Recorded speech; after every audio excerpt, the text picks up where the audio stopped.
प्रियालो लॻे ॻोठ वीर महाराजे स्कूल में सिंधी सकाफ़ती ॾींहुं वॾे जोश ऐं जज़्बे सां मल्हायो वियो। हिन प्रोग्राम में मासूम ॿारनि सिंधी रवायती अजरक ओॾे सकाफ़ती गीतनि ते टेबलोस पेश कया, जॾहिं त शागिर्दनि पारां सिंधी सकाफ़त जी अहमियत बाबति तक़रीरूं पिणु कयूं वयूं।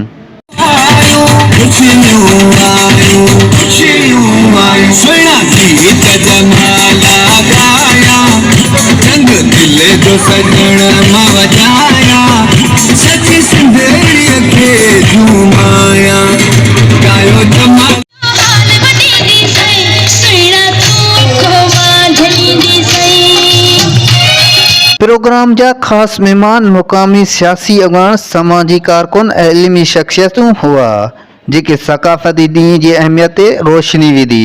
उन मौक़े ते मासूम ॿारनि ऐं ॿियनि चयो त अॼु जो ॾींहुं सकाफ़त जे मुनासिब सां मल्हायो वियो आहे। अॼोको ॾींहुं असां सिंधियुनि लाइ ख़ुशीअ जो ॾींहुं, ईद जो ॾींहुं आहे। सभ खां पहिरियां मां गवर्नमेंट ऑफ पाकिस्तान खे इहा अपील कंदुसि जेके सिंध जे दरिया ते शक नाल ज़बरदस्ती हया पिया वञनि, सिंधियुनि जे हक़नि ते नाहक कयो पियो वञे, पाणीअ ते वार कयो पियो वञे, त महिरबानी करे पहिरियां त उनखे ख़तमु कयो वञे। असां टाइम न्यूज़ वारनि जा लख लख थोराता आहियूं जिन असांजे नंढे ॻोठ में हेॾो भलो बहितरीनु प्रोग्राम करायो आहे।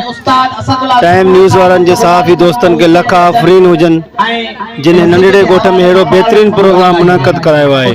कोशिश कंदासीं त अहिड़ा प्रोग्राम असांजे शहर जे स्कूलनि में थींदा अचनि, छाजे करे जी अॼु ॿार गुलनि जहिड़ा टिड़ंदा ऐं खिलण में मुस्कुराईंदड़ में आया आहिनि। हीअ असांजो सिंध जेको आहे बाबुल इस्लाम आहे ऐं असांजी सिंधी टोपी इहा महसूसु थिए। हिन सिंधी टोपीअ में हिकु मेहराब आहे, माना टोपीअ में जेको निशान आहे इहो असांजो मेहराब जी शायदि हुजे। असांखे गुज़ारिश आहे ऐं सभिनी मुस्लमान खे 5 वक़्त निमाज़ पढ़नि पाबंदीअ सां ऐं अल्लाह ताला ॾे रुजू थियनि। हीअ असांजी सिंध बुज़ुर्गनि ऐं वलियनि जी धरती आहे। असां टाइमलाइन न्यूज़ जा शुक्रगुज़ार आहियूं जे पंहिंजो टाइम कढी असांजे नंढे प्रोग्राम में शिरकत कई आहे। असांजी तहज़ीब 5000 साल पुराणी आहे।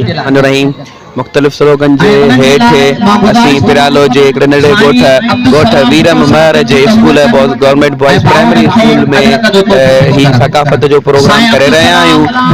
असां टाइम न्यूज़ वारनि जे दोस्तनि जा थोराइता आहियूं जेके सॼी सिंध जी असांजे पिरालो वारनि खे बि कवरेज ॾेई रहिया आहिनि। हीअ असांजे सिंध जो वरसो आहे, सिंध जो वरसो आहे, टोपी आहे, अजरक आहे। टाइम न्यूज़ ऐं रोज़ानो पंहिंजी अख़बार पारां हर साल जीअं इन साल बि तापसंदी खां आजी सिंध जे सर हेठि अहिड़े प्रोग्रामनि जी अहमियत खे उजागर कयो वियो।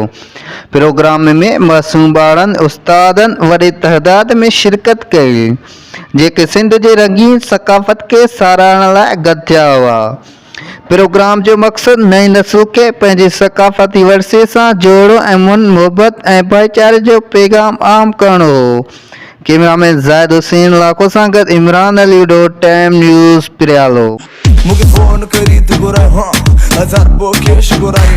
मुझे फोन करी तू गुराई 1000 केश गुराई। हाँ जानी माझी तू रानी डसर मकी जानी वो बात तो तो बात तो लिसा तो मुझे जानी मैं तू मन ओ कदे मिलता हंसी, ओ कदे मिलता हंसी, ओ रे जानी ओ रे प्यारा ओ रे ओ सोना कदे मिलता हंसी।